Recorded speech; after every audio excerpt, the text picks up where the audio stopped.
할렐루야. 예, 오늘 함께 하신 여러분들을 주님의 이름으로 축복합니다. 아멘. 가끔 병원을 가보면은요, 이제 의사 선생님들을 만나서 진료를 받게 되어지죠. 그러다 보면은, 다양한 종류의 의사 선생님들을 만나게 됩니다. 근데 뭐 크게 나누어 보면 한 두 종류의 의사가 있는 것 같습니다. 첫 번째 부류의 의사 선생님은 환자를 만나면은요, 환자 한 사람 한 사람과 이야기를 나누고 이야기를 잘 들어주는 그런 선생님이 계셔요. 환자가 어디가 아프다라고 하면은 그 말을 천천히 하나도 빠짐없이 잘 들어주는, 그래서 그 환자의 마음을 좀 먼저 편하게 만져주고 또 진료해 나가시는 그러한 분들이 계십니다. 대신에 이제 뒤에 있는 환자는 밖에서 오랫동안 기다려야 돼요. 앞에 들어가서 함께 만나고 있는 환자가 길게 얘기하고 편히 얘기하다 보니까 뒤에는 좀 많이 기다리는 환자가 많습니다. 자, 그런가 하면은 두 번째 부류의 의사는요, 실력은 나름대로 유명하고 뛰어난데도 직접 환자가 그 의사를 만나게 되면은요, 어떻습니까? 예, 환자에 대해서 그렇게 많이 질문이 없고요. 질문을 환자가 해도 대답도 잘 안 해줘요. 그냥 이제 화면을 보거나 차트를 보고 판단을 해서 어디 아프죠? 하고 이렇게 하십시오. 하고 나가십시오. 네. 이렇게 말씀해 주시는 그런 의사 선생님들이 있어요. 제가 만나보니까 그런 것 같아요. 자, 사실 뭐 현실에서 본다면은 아마 더 많은 숫자가 이 뒤쪽에 속하는 의사 선생님들을 우리가 쉽게 만나지 않나, 이런 생각이 드는데요. 이해가 되죠. 의사 선생님들이 하루 동안에 만나야 할 환자가 너무 많아요. 그러다 보니까 시간을 절약해야 되는 경우도 있고 또 지치는 경우도 있으니까 그럴 수 있다라는 생각을 합니다. 자, 그렇다면 여러분들은 이런 의사가 있다면 어떤 의사를 만나기를 원하십니까? 예. 어떤 의사를 여러분 찾아가서 진료를 받고 싶습니까? 예. 물론 실력도 중요하죠. 실력도 중요하지만 그 사람의 마음을 만져주고 이해해주는 그러한 의사를 좋아하고 다시 찾아가게 되는 것은 아닌가, 이런 생각을 해봅니다. 또 제가 그동안 코로나 기간이 있어서 기간 동안에 이제 신방을 하지 못하다가 올해 또 봄부터 이제 신방을 매주 한 가정 또는 두 가정 이렇게 함께 하고 있는데요. 신방을 하지 못하다가 요즘 다시 신방을 하면서 참 큰 기쁨을 누리고 있습니다. 참 많은 것들이, 감사한 것들이 많았는데요. 그 중에 하나가 신방을 하면서 제가 이제 우리 성도님들하고 좀 더 깊은 이야기를 나눌 수 있어서 참 기쁘고 감사했습니다.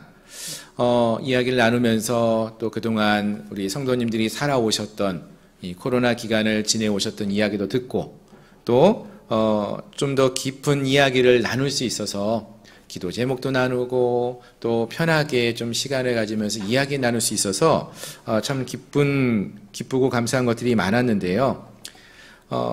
사실 많은 분들하고 이제 주일날 다 뵙죠. 제가 이렇게 위에서 보면은 오늘 누가 나오셨구나, 안 나오셨구나, 이것도 보고 또 예배 마치고 나서는 저기 나가서 이제 나갈 때 인사도 나누고 잘 계셨어요? 지난주에 어떠셨어요? 뭐 이렇게 간단히 문안을 묻고 이렇게 얘기는 나누지만 이제 워낙 많은 분들이 이렇게 줄지어 나가다 보니까 많은 이야기를 나누지 못했어요. 그러다가 인사 정도만 하면서 이렇게 시간을 보내다가 아쉬움이 컸는데 이제 직접 신방을 하면서 우리 집사님, 권사님 댁을 방문하면서 조금 더 깊게 이야기를 나눌 수 있다가 보니까 또 함께 그 기도 제목을 붙들고 기도할 수 있으니까 그것이 참 좋더라고요. 예. 바라는 것이 있다면은 저희 모두에게 좀 이런 좀 여유가 있으면 좋겠다라는 생각이 듭니다. 다른 사람들과의 만남에 있어서 좀 더 깊은 이야기를 나누고 또 서로의 상황들을 돌아보고 함께 기도해 줄 수 있는 그런 만남과 교제가 있으면 참 좋겠다, 이런 생각을 해봅니다. 사실 우리가 평상시에 조금 더 여유가 있고 또 시간이 많다라고 생각되어지면은요, 뭐 다른 사람들하고 관계도 그렇게 될 수 있는 것 같아요. 자녀를 여러분들 다 키워 보셨겠지만 자녀를 키우실 때 어떤 마음으로 키우셨습니까? 예. 지금 키우시면은 조금 여유 있게 잘도 놀아주고 얘기도 해주고 그러셨을 텐데 아마 그때는 너무 바쁘셔가지고 정신없이 키우지 않으셨나는 생각을 해봐요. 조금 더 자녀들하고도 또는 손주들하고도 놀아주고 또는 다른 사람들을 우리가 만나게 되면은 물론 우리가 바쁘게 하루하루를 살아가시지만 조금 더 여유를 갖고 그 사람과 이야기를 정성을 다해서 좀 들어주시고 급하고 또 정신없이 바쁜 시간이 우리에게 주어지고 있지만 조금 더 여유 있게 그런 만남을 지속해 나가면 좋지 않을까 하는 그런 마음을 갖습니다. 사실 우리가 너무나 바쁘게 살다 보니까 가끔은 좀 덜 중요한 사람들을 만나면은 지금 바쁜데 왜 날 자꾸 이렇게 자꾸 붙들고 이런 이야기를 하고 계시지? 좀 그런 조급한 마음이 들기도 하고 빨리 요거를 좀 이야기를 마치고 끝내고 제가 해야 할 일, 그런 일을 해야 되지 않을까? 이런 생각을 갖고 사람들을 만나고 대하는 경우가 있지 않았나? 제 자신의 이제 고백이죠. 오늘 같이 이제 설교를 준비해야 되는데 누가 이렇게 와서 얘기를 나누다 보면은 조금 조급해지는 마음이 있거든요. 그래서 제가 죄송한 마음을 갖고 지금 제가 이렇게 고백을 하는데 바라는 것이 있다면은 조금 더 우리가 여유를 갖고 미리미리 이런 일을 준비하고 또 사람들을 만날 때는 전심으로 진실된 마음으로 만나서 함께 이야기하고 나눌 수 있으면은 좋겠다라는 생각을 해봅니다. 사실 저는 그런 마음을 갖고 조금 부족한 모습을 보였지만 성경에 나오는 예수님 같은 경우는 어떠셨는가 보니까요, 그렇지 않으셨던 것 같아요. 사실 예수님께서는요, 복음서의 말씀을 우리가 읽어보시면은 늘 저보다 더 바쁘셨을까요? 안 바쁘셨을까요? 저보다 훨씬 더 바쁘게 하루하루를 보내셨던 것 같아요. 낮에는 말씀을 전하시고 또 병든 자가 찾아오시면은 고쳐주시고 또 저녁 때는 들어가서 쉬시는 게 아니라 밤에는 산에 가시고 또 새벽에 가서 한적한 곳에 가서 기도하시면서 정말로 하루하루를 바쁘게 보내시는 그런 주님의 모습이 복음서에 빼곡히 기록되어져 있어요. 그래서 여러분 잘 아시지만 예수님이 언제 주무셨다라는 게 기록에 남아있죠? 배를 타고 이동할 때, 그 뱃속에서 파도가 치는데도 정말 그곳에 주무실 수 있을 정도로 아주 피곤한 그런 시간들을 보내지 않으셨나. 저희들은 어떻습니까? 피곤하면 어디서든지 쉴 수 있는데 주님은 그렇게 보내시지 않았나 하는 생각을 해봐요. 그렇게 바쁘고 힘들게 하루하루를 분명히 보내셨는데, 자, 그런데도요, 성경의 말씀을 보시면, 특히 오늘 본문의 말씀을 보시면은 그 바쁜 와중에도요, 누군가가 예수님을 찾아와서 도움을 구하고 또 요청하면은 그 사람을 모른다고 하지 아니하시고요, 또 그 사람을 만나주시고, 때로는 한 영혼들을 구원하기 위해서 찾아가시면서 그 영혼들을 만나서 고쳐주시고 치유해주시고 그들의 문제를 해결해주시고 또 간절함으로 예수님께 나온 그러한 사람들을 만나주시는 그러한 모습들을 보여준다는 것입니다. 오늘 본문도요, 참 재밌는 본문이고 우리가 많이 본 말씀이죠. 오늘 본문은 사실 두 가지 사건이 연이어서 막 나타나고 있지 않습니까? 사실 예수님께서 한 관리가 예수님께 나와서 내 딸이 지금 죽어가고 있습니다. 와서 도와주십시오. 고쳐주십시오. 이렇게 요청을 해서 그 이야기를 듣고 그곳을 향해 가고 있는데 그 와중에 또 누군가 한 여인이 나타나서 예수님의 옷자락을 잡으면은 나을 수 있을 것 같다. 이렇게 해서 옷자락을 만져서 자기의 그 병이 낫는 그러한 이야기가 오늘 본문에 나오는 이야기입니다. 참 한 가지 사건만을 예수님이 해결해도 큰 일이고 바쁜데 오늘은 하나의 일을 진행하면서 두 가지 사건이 같이 나왔어요. 사실 저희가 이 두 가지 사건을 다 다루어도 좋지만 오늘은 좀 그 중에서도 한 사건에만 조금 더 주목해서 말씀을 보면서 살펴보려고 하는데요. 다시 말씀을 보시면은 한 여인이, 특히 오늘 본문에 보면 이름이 없는, 이름 모를 한 여인이 예수님을 만나서 예수님 앞에서 자기의 문제를 해결받기를 소망하면서 나오는 이야기가 나옵니다. 그런데 참 바쁜 예수님께서 그 여인을 만나시고요, 만나주시고 그 여인의 문제를 해결해 주시고 있는데, 바쁘니까 대충대충 귀찮아하시면서 일을 하시는 것이 아니라 아주 애정을 가지시고 관심을 갖고 대하시는 것이 오늘 말씀을 읽다가 보면 느껴져요. 무슨 말인가 보면은 본문을 좀 한번 보시면 좋겠는데요. 지금 예수님은 어떻게 하신다고 했습니까? 한 관리의 집으로 가고 있었다라고 했죠. 그런데 그때에 많은 사람들이 예수님과 함께하고 있었습니다. 특히 이 본문과 같은 본문인 마가복음을 보시면은요, 조금 더 이 상황이 어떠한 상황인지를 자세하게 설명해 주고 있는데, 본문의 상황을 좀 리얼하게 표현하는데 사람들이 너무 많아가지고 서로 밀고 있었다고 했어요. 여러분, 뭐 우리 만원 버스 또는 지하철 타러 갈 때 사람들이 많아가지고 내가 가고 싶지 않은데도 막 갈 때 있잖아요. 밀려가는 그런 상황이었다는 것입니다. 앞뒤에서 밀고 정말 난리가 아닌데, 그때에 예수님을 만나기 위해서 한 여인이 나오고 있었어요. 예수님이 어떤 일을 하는가, 많은 사람들이 그것을 보려고 예수님을 뒤따르고 앞뒤를 밀고 앞뒤에서 가득 차서 밀려가고 있는데, 누군가가 예수님을 가까이 나와서 예수님의 옷에 손을 대어서 그 사람의 병이 고쳐졌다라는 것이 오늘 본문에 나오는 이야기입니다. 자, 그런데 만약 여러분들이었다면요, 여러분이 예수님이었다면은 그렇게 사람들이 많은데 누군가가 내 옷을 만져서 고침을 받은 걸 알았어요. 그러면 어떻게 하시겠습니까?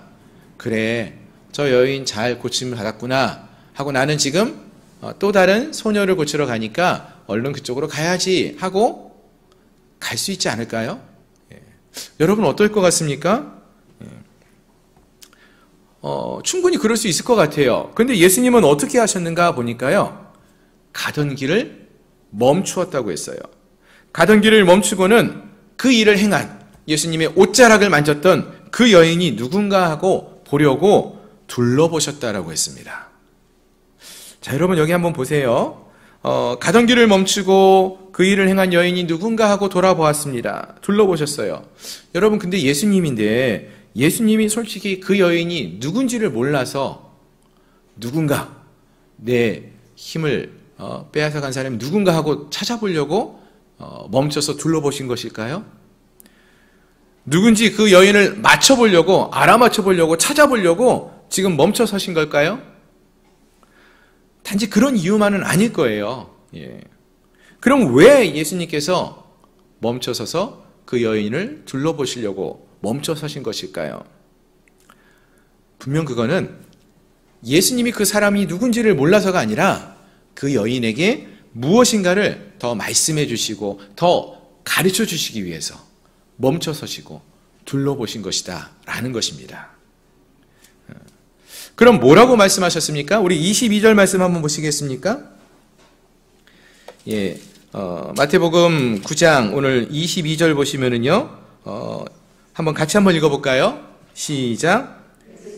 돌이켜 그를 보시며 이르시되 따라 안심하라, 내 믿음이 너를 구원하였다 하시니 여자가 그 즉시 구원을 받으니라. 아멘. 자, 예수님이 이 여인에게 이렇게 말씀해 주시려고 멈춰서서 둘러보셨다라는 거예요. 자, 근데 여러분 보세요.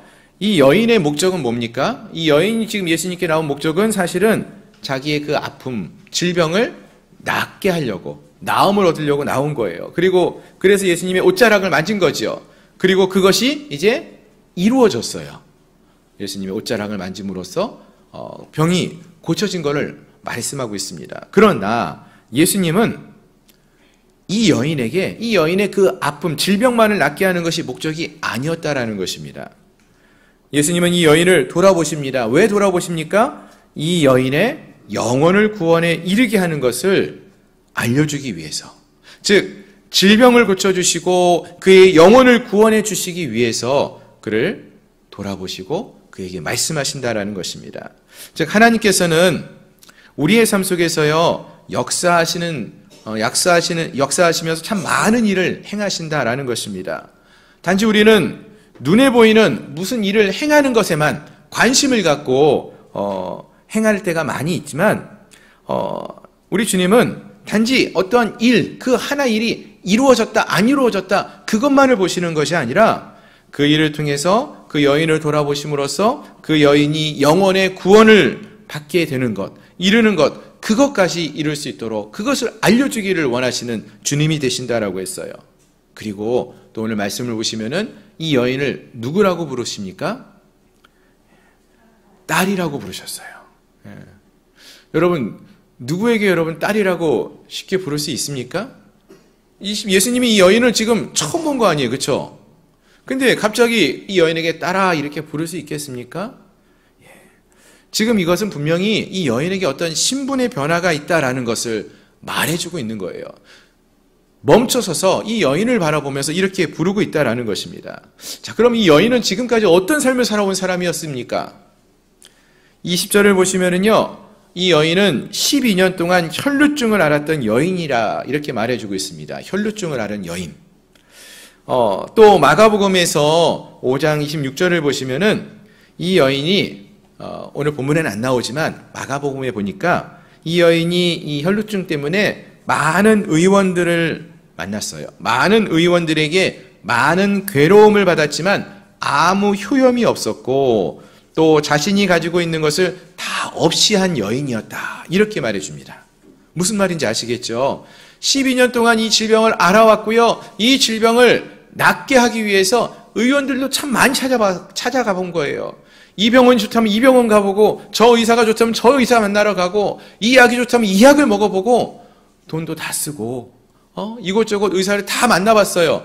그 결과 어떻게 됐습니까? 병이 그래도 낫지 않았어요. 해결되지 않았어요. 몇 년 동안? 12년 동안. 우리 집사님, 권사님들 중에서 뭐 오랫동안 아픔을 경험해 보신 분들 계시잖아요. 뭐 몇 년, 1년, 2년, 뭐 한 달, 2달 동안 아프셔도 정말로 힘든데 이 여인은 12년 동안 이런 일을 경험했다라고 했습니다. 즉 이 여인의 이 병은 정말로 불치병으로서 고생이란 고생을 다 경험한 그러한 여인이었다는 것이죠. 병원 한두 군데가 아니라 모든 곳, 정말 많은 곳을 다녀봤고요. 그곳에서 많은 괴로움을 받았습니다. 많은 치료를 받았지만 차도가 없었어요. 물질도 다 써버렸습니다. 가족도 함께하고 있지 않은 것처럼 보입니다. 그럼 이때 이 여인의 마음은 어떠했을까요? 낙심되고 소망이 사라지고 낭망함이 확 밀려오는 그러한 상황이었을 것입니다. 여러분, 이 여인의 이야기를 듣는데 이 여인의 이야기가 낯설게만 여겨지지가 않습니다. 왜요? 우리도 그와 비슷한 경험들을 해본 것 같아요. 우리도 이 여인과 같은 그러한 삶을 경험해 본 것 같습니다. 저와 여러분들이 어찌 보면 이 여인과 같은 존재라는 것입니다. 우리의 삶을 돌아보시면은요, 때로는 우리가 이 여인과 같이 건강의 문제 때문에 끝없는 고통을 경험해 보신 그런 분도 계시고요. 또 때로는 이 여인처럼 우리가 갖고 있는 물질이 다 사라지는, 물질을 다 탕진하고 심지어 먹고 사는 것조차 힘들어서 가장 낮은 자리에 서봤던 그런 경험을 해본 그런 분들도 계실 거예요. 또는 나와 가장 친했던 가족들, 친지들, 친구들이 지금은 다 나를 떠나버린, 그래서 너무나 외롭게 하루하루를 살아가시고 혼자 남게 된 그런 외로움을 겪는 그런 우리 모습도 있지 않나라는 생각을 해봅니다. 즉 오늘 본문에 나오는 이 여인과 같은 자는 바로 오늘 우리 모습이라는 것이죠. 우리의 모습이 다 여기 있다라는 거예요. 그래서 어찌 보면 여기서 말하고 있는 이 혈루병이라는 질병은 그 질병 자체는 이제 피가 멈추지 않고 계속 흐르는 병이다라는 것인데 단지 그것만을 말하는 것이 아니라 우리가 경험하는 모든 절망의 상황을 대표하는 그러한 질병으로 볼 수 있다라는 것입니다. 즉 우리 모두는 우리의 힘으로 이 문제를 해결해 보려고 노력했지만 아무것도 해결할 수가 없고, 모든 것을 탕진하고 소망 없이 우리가 변화시킬 수 없다라는 절망함 가운데 살아가는 그러한 경험을 하는 우리 모두가 아니었나라는 것입니다. 사람들에게 도움도 청해보고요, 때로는 내 힘과 내 능력으로 무엇을 이루어 보려고 했지만 결국에는 아무것도 행하지 못하고 낙심하게 되는 그러한 상황에 처해 있는 그런 경험을 해본 우리가 아니었습니까? 근데 이 여인이요, 12년 동안 이런 삶을 살다가 누구에 대한 소식을 들었습니까? 예수님에 대한 소식을 듣고요, 이제 정말로 인생에 대한 아무런 소망이 없던 이 여인이 그 예수님 앞에 나왔다는 거예요. 그리고 예수님께서 바로 이 여인을 만나 주셨다라는 것입니다. 질병으로 인해서 세상에서 버림받은 그 여인을, 또 그와 같이 우리를 주님이 돌아보셨다는 거예요. 우리의 문제를 해결해주고 그냥 가시는 분이 아니라 돌아보시고 우리에게 말씀하시는 분이 우리 주님이라는 거예요.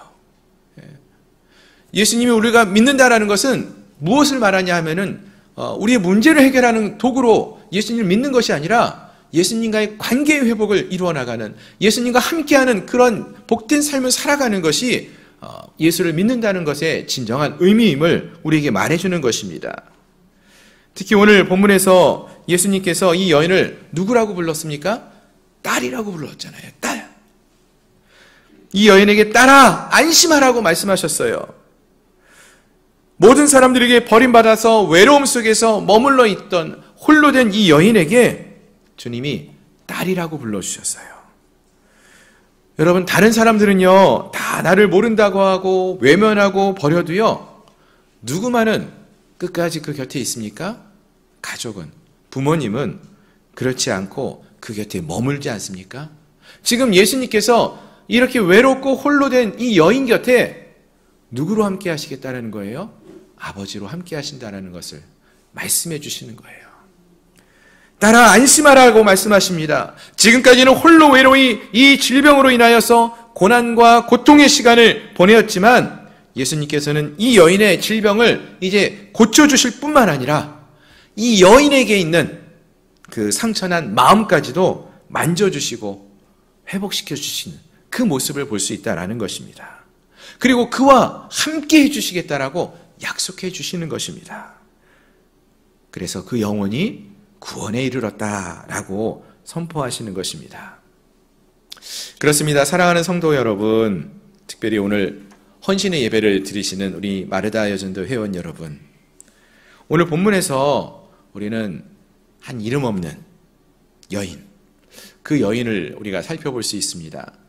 이 이름 없는 여인이 주님을 만남으로써 그의 인생이 완전히 새로워지는 놀라운 경험을 하는 이야기를 살펴본다는 것입니다. 이 여인은요, 앞에서도 말씀을 드렸지만 12년 동안 혈루증이라는 병과 싸우며 고통을 겪어왔던 여인입니다. 피가 멈추지 않고 계속 흐르는 병이라는 뜻의 이 질병으로 성경은 혈루병이라고 말을 하고요, 이러한 혈루증에 걸린 사람은 부정하다라고 성경은 말해주고 있어요. 그런데 이 부정한 사람들은 그래서 다른 사람들하고 접촉하지를 못해요. 가까이 나아갈 수가 없어요. 그런데 이 여인이 12년 동안 이 병에 걸려서 고통을 받았다는 것은 다른 사람들과의 관계가 끊어지고 그 삶이 정말로 외롭고 고달픈 힘든 삶이었음을 말해준다는 것이죠. 12년간 만나고 싶었던 친구도 또 가족도 편히 만나지 못하고 살아온 사람이 이 여인이었다는 것이죠. 이 질병을 고치려고 많은 의사를 만났지만 고칠 수 없는 병으로 남았고 지금까지 12년을 보내면서 소망이 다 사라진 그 여인이 오늘 본문에 나오는 여인이고 또한 오늘 우리의 모습이라고 말씀을 드렸습니다. 어떤 면에서 우리가 이 세상에서 예수님을 믿고 믿음을 지키며 살아가려고 할 때 우리가 이러한 일을 겪을 때가 종종 있을 수 있다는 것입니다. 그런데 그러한 여인을 주님이 만나주셨다는 것입니다. 이 여인이 그 주님의 옷자락이라도 만지고자 하는 간절함으로 주 앞에 나왔을 때 주님의 옷자락을 만질 수 있었고요. 그리고 그 여인은 그를 통하여서 이 여인이 그 질병이 고침을 받는 그런 놀라운 역사가 있었습니다. 그리고 예수님은 그의 질병을 고쳐주셨을 뿐만 아니라 이제 그 여인의 신분을 주님의 딸이라고 부르시면서 이제는 더 깊은 관계 가운데 나아가신다라고 말씀하십니다. 딸은요, 여러분, 언제든지 아버지를 찾아올 수 있지 않습니까? 딸은 언제든지 주님을 찾고 구하고 만날 수 있는 그러한 자라는 거예요. 이제 이 여인은 언제든지 주님을 찾아올 수 있고요, 만날 수 있고요, 주님과 함께할 수 있다라는 것입니다. 그리고 그 영혼이 주님으로 인하여서 구원에 이를 수 있게 되었다라는 것입니다. 바라는 것은 오늘 함께한 우리 모두에게도 이러한 은혜가 있기를 소망합니다. 우리 한 사람 한 사람은 주님이 만나주셨고요, 또 우리를 만나주셔서 우리의 문제를 해결해 주실 뿐만 아니라 우리를 누구로 부르셔요? 주님의 딸로 부르셨어요. 주님의 아들로 부르셨어요. 그래서 언제든지 우리가 주님을 만나기를 원하면은 이제는 주 앞에 나올 수 있고요, 만날 수 있고요, 주님을 만질 수 있고요, 주님께 간구할 수 있고요, 또 주님과 함께할 수 있는 그러한 관계가 되었다라는 것입니다. 주님의 딸로서, 주님의 아들로서 보다 깊은 관계 가운데 나아갈 수 있는 저희 모두가 될 수 있기를 소망합니다. 바라는 것은 저희가 양문교회 나오고 또 우리가 믿음을 갖고 신앙생활 한 지가 짧으면 몇 년, 길면은 몇십 년 동안 우리가 이렇게 신앙생활을 해왔는데 그냥 예배당 나왔다가 돌아가는 그러한 자로서의 삶을 살아가고 끝나는 것이 아니라 정말로 우리가 주님을 만나고 또 주님과의 관계가 깊어지는 관계, 우리의 마음에 있는 모든 것들을 아뢰고 언제든지 그 주님 앞에 나아갈 수 있는 그러한 우리 모두가 되었으면 좋겠습니다. 주님이 우리에게 주시는 약속의 말씀이 바로 거기 있지 않습니까? 너희를 내 딸이라고 부르시면서 안심하라고 말씀하셔요. 주님 앞에 나아가서 주님과 더 깊은 관계를 맺으시고 주님 앞에 우리의 마음을 쏟아낼 수 있는 믿음의 삶을 살아가는 우리 모든 성도님들이 되시기를 소망합니다. 특히 오늘 본문을 보시면은 가장 연약한 자, 이름 없는 자, 소망 없이 보이는 그러한 자라도 우리 주님은 소중히 여기시고 가던 길도 멈추시고 우리를 둘러보시고 만나주시고 우리를 찾아주시는 그러한 분이라고 하지 않습니까? 나 같은 사람 주님이 만나주실까? 이것이 아니라 내가 주님을 만날 수 있다, 내가 주님을 찾고 구하면 주님이 나를 만나주신다라는 사실을 기억하시면서 주님 앞에 더 간절한 마음으로 나아가서 주님을 만나고 이제 우리의 믿음이 온전히 새로워지는, 주님과의 관계가 더 깊어지는 그런 우리 모든 성도님들, 특히 오늘 헌신 예배를 드리는 우리 마르다 여전도 회원들이 되었으면 좋겠습니다. 그래서 우리 모두가 정말로 한 영혼 한 영혼들이 정말로 주님의 귀한 딸로, 자녀로 믿음의 삶을 살아가는 기쁨을 누리는 저희 모든 성도님들이 되시기를 주님의 이름으로 축원합니다. 기도하겠습니다.